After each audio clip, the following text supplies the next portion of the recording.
Congratulations for making it through another trip around the sun. With high hopes and a positive outlook, going into the fray of gaming in 2025 is exciting, but also could be a daunting experience. It seems like there are thousands of different games, series, and movies all fighting for your disposable income and one resource even more valuable, your time. Today, I want to make the case for spending some of that valuable time with BattleTech, a tabletop strategy game that has captured the imaginations of gamers for more than 40 years. With an expansive universe that spans the stars across dozens of novels, sourcebooks, campaigns, and video games, there is no shortage of fluff to consume. I've been doing exactly that for 30 years and still don't feel like I've seen it all. Though maybe it's just that I'm so old that I forgot where I started by the time I get to the end. Anyway, I've broken down my argument into several main categories that I feel make a strong case for giving BattleTech a place on your shelf and gaming table. The first category is accessibility. In a time where inflation has hit everyone hard and every gaming dollar needs to be justified, BattleTech offers one of the lowest barriers to entry for the tabletop strategy wargame market. The Game of Armored Combat box will run you about $55 as of this video, and the beginner box is half of that. The GOAC box contains all that someone needs to get into the game, learn the standard rules, and run the 8 included battle mechs in a variety of configurations and teams. Even if a player purchased nothing else, the initial investment has significant replayability. Unlike some other popular tactical games that require hundreds or even thousands of dollars to invest in a capable army, the reduced and intimate scale of BattleTech doesn't lend itself to that kind of bloat. This advantage is further compounded by the rule set, which has changed in only minor ways over the course of 4 decades, and it doesn't require purchasing new rulebooks for frequent new editions. I have some personal experience with this as I explored Warhammer 40k, but was quickly overwhelmed by the need to not only constantly keep up with the changing rules for my own armies, but also be fairly well versed in all the other armies as well, so that I didn't get taken advantage of in a game. Additionally, some models that I purchased, assembled, spent time painting, and wanted to see do well on the tabletop could easily end up unusable in the next FAQ rule release or army update. This leads into one of the other major strengths for BattleTech's rules. Their a la carte nature allows players to make the game as simple or complicated as they want it to be. The advanced rulebooks have plenty of ways to add detail and depth to the experience, and it's great that the game can be that flexible. Want to play with weather? There's a rule for that. Want to play underwater? There's a rule for that. Go wild. If your opponent agrees to use the rule, then you're ready to play with kerosene. Adding to that flexibility, existence of the Alpha Strike rule set and dedicated box provides yet another option to use the same models and maps to create an even more streamlined gameplay experience. For those who aren't fans of big record cheats and marking off individual points of damage on a mech's frame, Alpha Strike offers a strong alternative. It features a faster gameplay and a more streamlined set of mechanics that some may prefer. It also allows for larger and more epic games over a short period of time. The takeaway is that no matter how you want to play it, BattleTech has a lot to offer. Our next category is community. Sometimes that word community is used as a pejorative in gaming spaces, but in this case, I hope I can use it in a positive way. From local game shops to online creators, there's no doubt that BattleTech has been experiencing a renaissance over the past few years following successful video game adaptations such as HBS BattleTech and Mechwarrior 5 Mercenaries. The successful CGL Kickstarters renewed interest from multiple generations of fans who hadn't seen anything new for the game after the drop-off in interest following the infamous Dark Age and Word of Blake kerfuffle years. One of the consequences of this is that most longtime BattleTech fans are just so happy to play and talk about the game again that groups tend to be welcoming of anyone who is interested in tossing mechs around on the table. Suddenly, longtime fans of the game had new, high-quality plastic models at their fingertips, and across social media and online forums, people wanted to talk about the game many of us had grown up playing. It helped that people like Tex and the team from the Black Pants Legion kept the light on for those of us who had stepped away. His hard work and dedication to the game has been an inspiration for many other creators, including myself.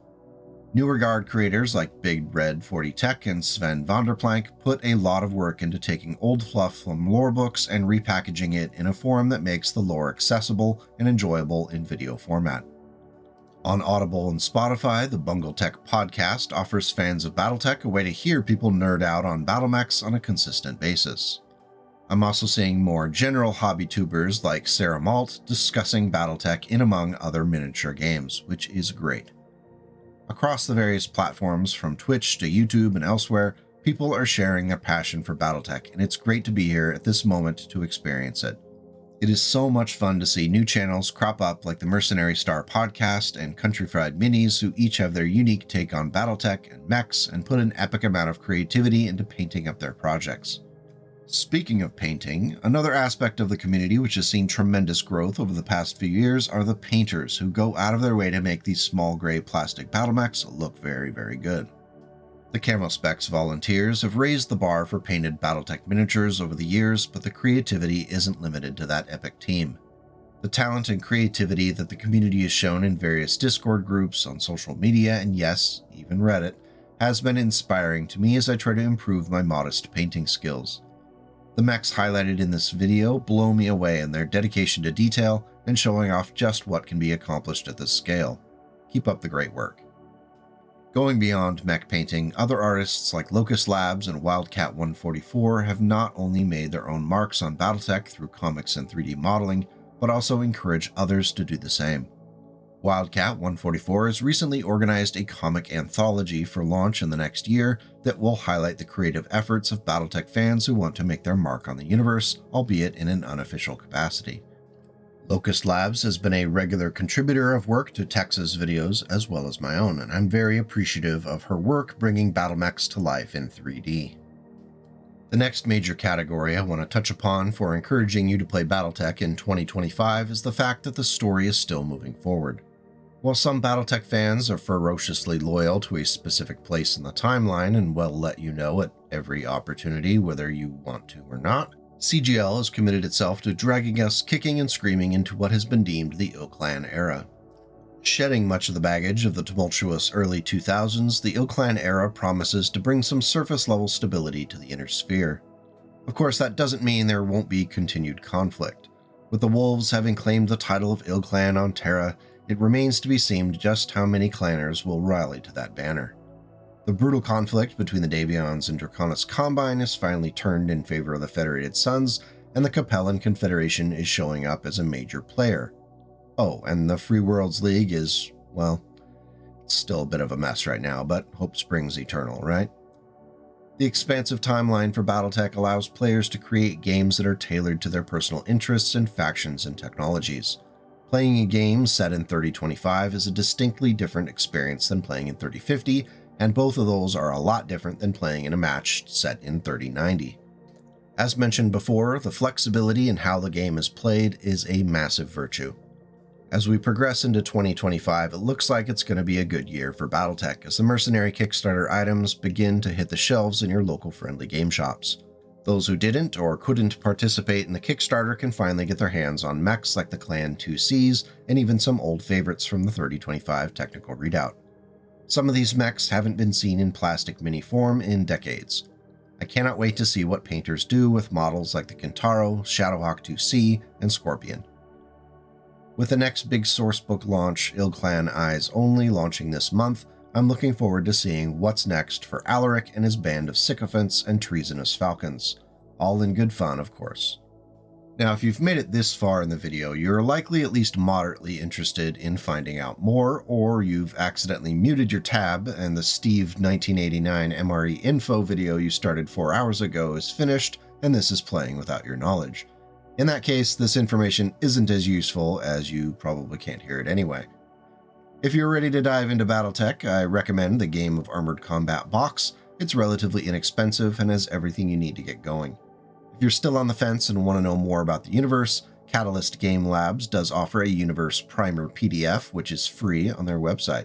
I've copied a direct link to it, and I've added it to the notes of this video.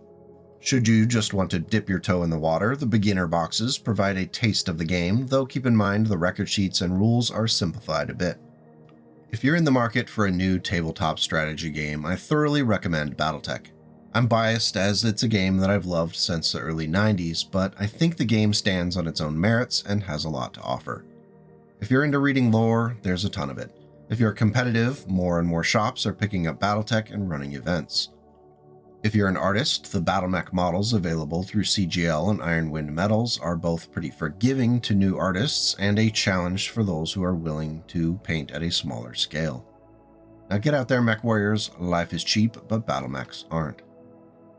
Before I go, I do want to give a very thankful shout out to the MechFrog Discord community, which shared a lot of their amazing paint jobs for this video. If you have any BattleTech questions, feel free to join us. If I'm not around, someone friendly will be. It's mostly painless. Mostly. The link to the Discord is in the video notes below. Also, if you have questions about the game or getting into the lore, reply to this video, and I'll watch it like a hawk to answer them the best I can. Big thank you to Big Red 40 Tech, Sven Van Der Plank, and of course Tex for all of the support, encouragement, and inspiration to keep this channel humming along. I really appreciate it. As always, thank you for watching, and if you like what you see on the channel and want to see more, hitting that like and subscribe button can make that happen. It also floods my brain with happy brain chemicals when the numbers go up. Win-win, I'd say. I've included links to the creators I mentioned in this video, so if you're looking for more BattleTech content, please check them out. With that, I'll say have a great week. I'm working on the fan favorite mech for next week and hope to see you in the comments there. Take care, and please go make the world a slightly better place today and tomorrow.